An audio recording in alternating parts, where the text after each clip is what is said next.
But let's make this clear. This is book burning. The left is... Abigail, you've been talking a lot of shit with the left lately that has gone unchecked until now. Because winter's over and I'm back, baby, so let's go.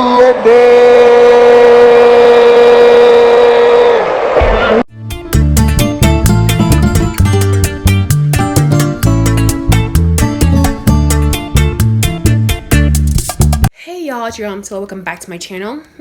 It's your favorite fast talker that has bad seasonal depression, but I'm feeling a little bit better now. I'm like a little bit better. If you're new here, make sure to like, share, and subscribe. Do make Mythology Monday, and then we also do a lot of social political commentary from a black, queer, leftist perspective. So if that interests you, make sure to subscribe and put on notifications. Subscribed yet? You subscribed? You good? Okay, let's go. Yeah, conservatives have just gone full-blown conspiracy theorist. They don't care about really even trying to pretend that they look shit up anymore. Like, literally not even pretending that they don't. Like, because they have, you know, lost such... Like, they're very, very upset. I'm upset! Okay, they're in pain because they've lost such great cultural icons like Mr. Potato Head, okay, and Dr. Seuss. What are they gonna do? Oh, it's just so bad because they're taking 6 of his, 45 books out of publication. Just look at how distraught possibly Abby is about this and who she's blaming about it as well. Dr. Seuss Enterprises has decided to stop printing 6 of Dr. Seuss's books, including If I Ran the Zoo and To Think That I Saw It on Mulberry Street. Because according to them, the books portray people in ways that are hurtful and wrong. They decided to stop printing these books after consulting with a panel of experts, including educators. To be clear, Dr. Seuss was not a racist. Who said he was racist? His book, The Sneetches, specifically talks about how no one is better than anyone else based on their appearance. But let's make this clear.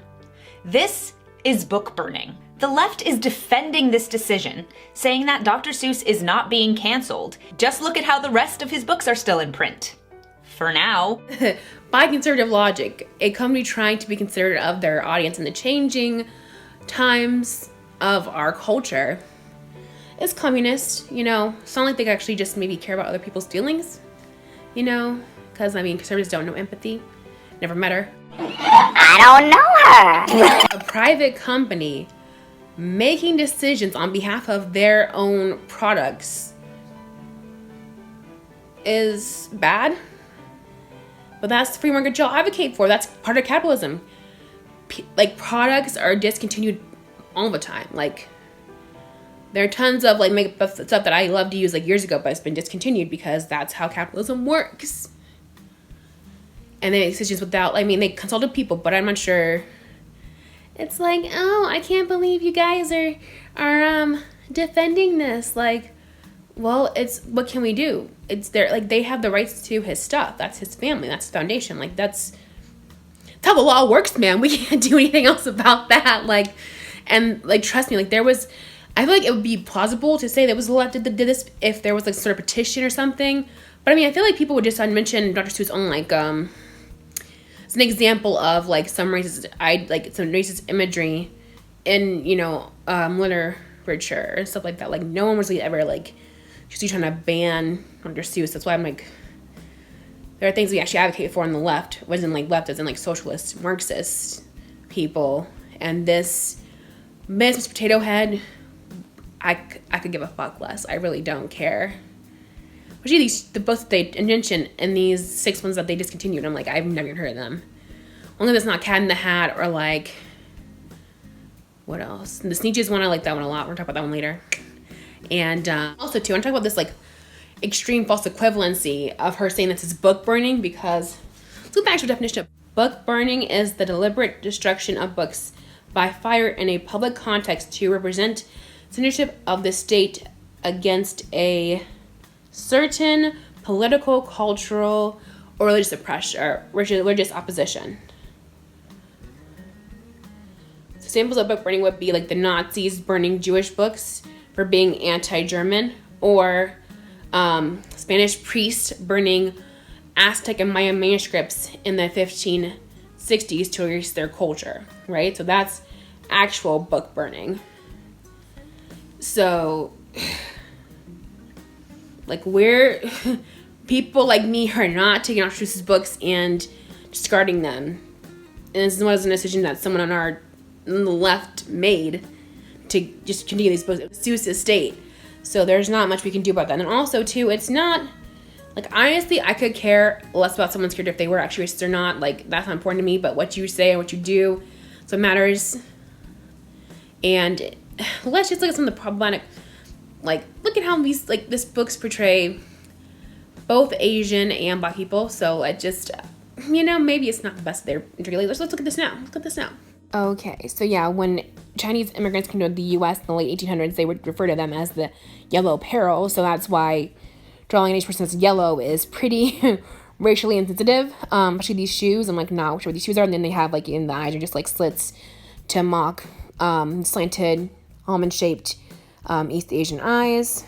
This hat, I don't even know what this is. I don't even know what this is. Like, how are they holding it without their hands? They just be like some sort of imitation of Asian, like the Confucius kind of motif I'm thinking here with the whiskers like that. And then again, the eyes again. Again, racially insensitive. And this one is supposed to be African men in their traditional garb.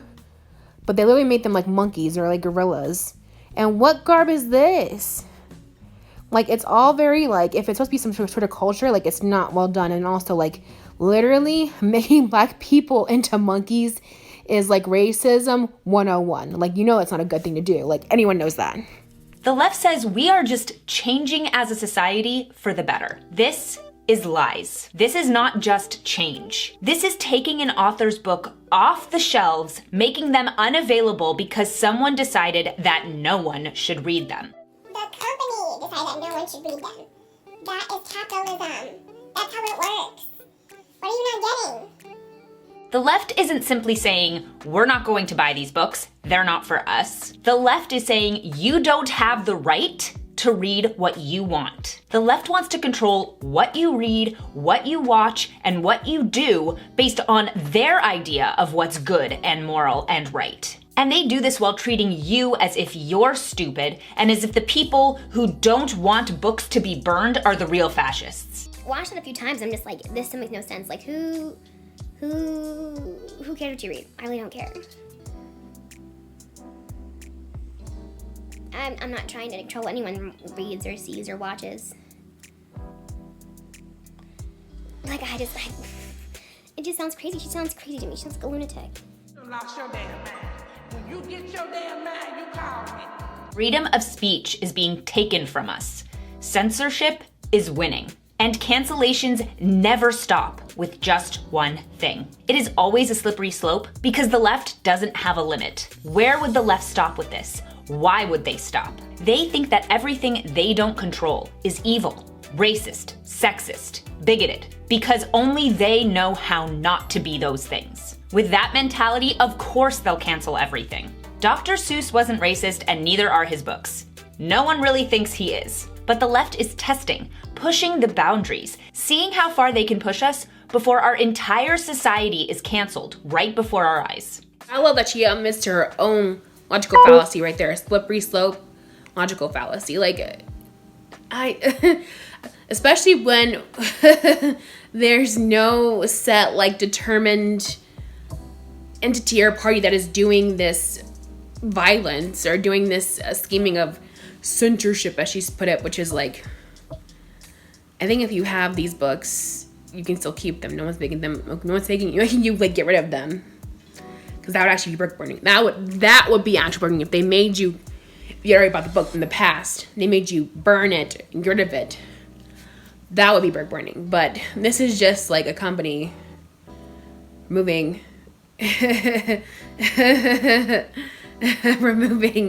a book from their catalog. But I mean, I think I like that she's being very playing with that logical fallacy right there, because this is not a logical conclusion to anything.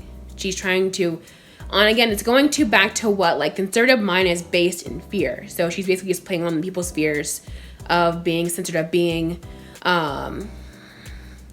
in Venezuela or in like communist China, to say. So he's playing on people's fear. It's a lot harder for us to finally say no when we've been saying, okay, over and over to the left for years. If you think Dr. Seuss is the end of this, you're absolutely wrong. Get ready for all books, movies, shows, any type of content that tells the truth to be taken off the shelf for not telling the left's truth.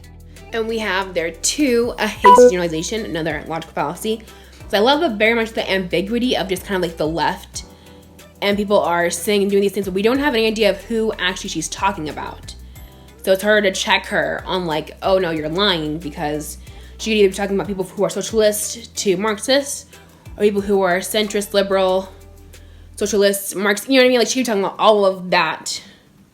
You know what I mean? So that's part of the issue I have with this as well. Like, you can't really criticize her because you don't really know, I guess, who necessarily is the entity of this left that she's saying is trying to control everything you do, because I think probably she's a no.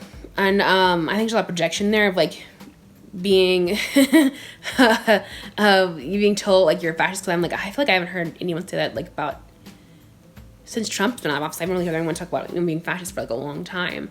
I just think it's funny she's like losing it. Imagine being this upset about Dr. Seuss books. Like, could you imagine being this upset?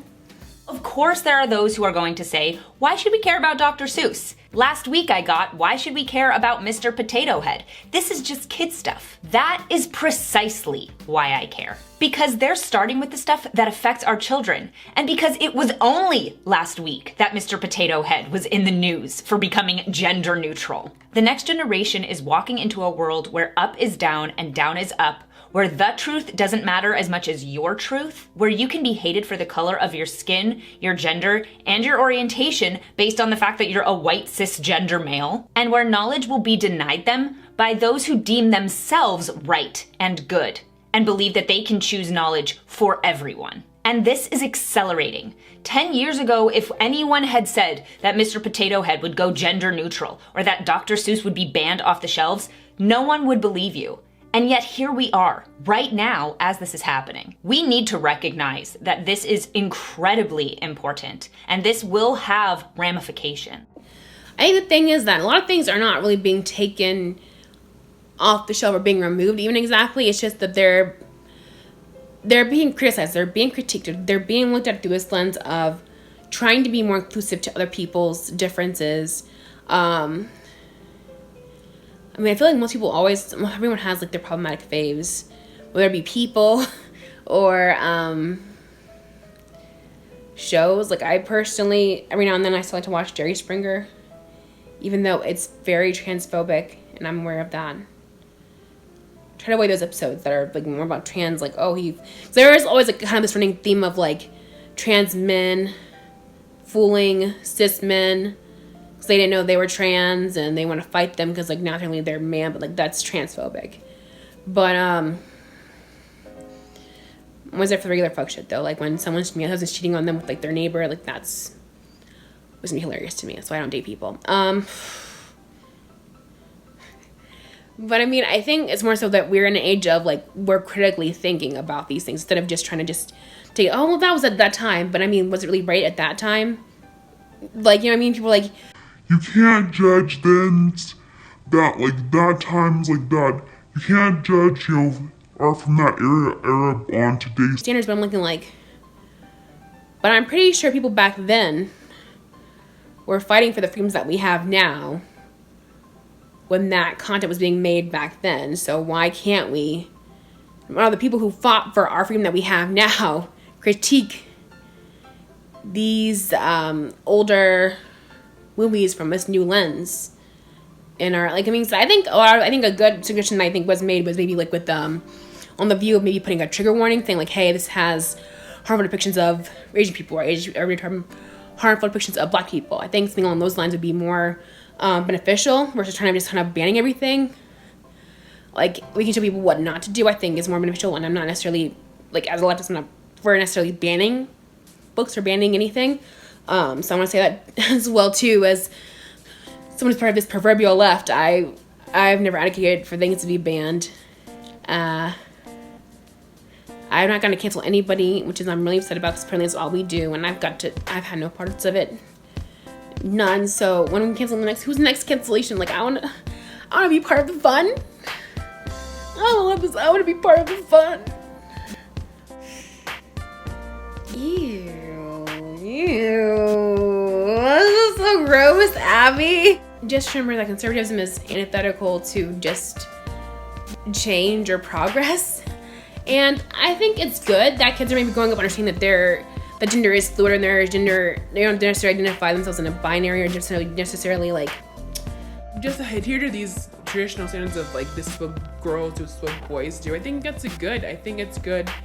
It's so you show that when children are not held to these like standards or these like constrictions, that they're able to learn more and able to develop better as well. Well, it was just cringe. Like, Dr. Seuss is not banned. I mean, it makes me hard to find those 6 books that has 45 books. But he's not banned. Mr. Potato Head's not banned. Basically, they just changed the brand from Mr. Potato Head to Potato Head. Like, that's all that happened. Honestly, at this point, I think they're doing this stuff just to really get the sort of outrage. Because, I mean, like, they know when they do this kind of virtual signaling, like, it's like the weird kind of, like, liberal conservative kind of thing. Like, they, like, are in a big battle of virtual signaling. Like, oh, yeah, it's like virtual signaling to look like we're holding the past and holding on to tradition and the family views and, like, virtual signaling to, like, look like we're making progress. Look like we're going towards change when it's like really we're not really. Virtual signaling is nothing. It's nothing important, but here we are. So they're both conservatives and liberals are in a big back and forth battle of who can virtual signal the best, and then calling the other out for virtual signaling and be upset about it. Randomest things. So, I mean, I feel like companies are probably gonna know this a lot now at this point because they know the cycle. It's like you're gonna have conservatives get upset about it and like talk about it all day on Fox News or OAN and Newsmax, and then have people like us on the left, like me, TYT, on the left, people like making fun of the conservatives being upset about Dr. Seuss or Mr. Potato Head, which I don't know. I can't lie. I enjoy it. Like, it's just, again, just like a conspiracy theories. Because, again, no one on the left orchestrated these changes. It's the company's decisions to do these things. Get over it. Like, get over it. That's how your free market capitalism works. So, too, it's like, it's okay to be hated because of your skin color, orientation, and sexuality. I'm looking like, okay. Please direct me in the direction where cisgender people get killed on the street for being cis and justified because of cis panic. Nope, that doesn't happen. Tell me where it's in the country. Give me a country in the world where it's legal to be heterosexual. Zero. That's why, because like there's no country where you cannot be heterosexual, but there are still about 1,300 today in the world where you can die for being gay. Or more simply, die for if you're caught doing consensual same-sex acts between adults. Okay? And then being white. Are you serious, really? Like, do you really need to, like, for white people? I mean, like, let me know when, some people get at me when you guys are, when you're surprised, people are surprised that you're so articulate. Or people, don't think that you live where you live, or you're getting, people are calling the cops on you for selling water, just existing. Like, literally, that is the dumbest argument I've ever heard in my fucking life. And, obviously she's lost it. Like, they're just looking for, honestly, again, they're just trying to build, like, they're trying to, honestly, like, this whole argument is fear-based. Trying to tap into your primitive subcore here about prime fear. Oh no, they're changing things. You need to be scared. Oh no, they're changing things. You need to be scared. You need to be scared. You need to be scared. But don't be scared. There's nothing to be scared of. I move forward and trying to impress the society, but you know, especially people like this that just are dum-dums. They're just dum-dums. And that's not our problem. Did you like, share, subscribe, comment down below what you think is the most interesting about this culture wars going on in US culture. For now, thank you so much for watching. You have a great day. Bye.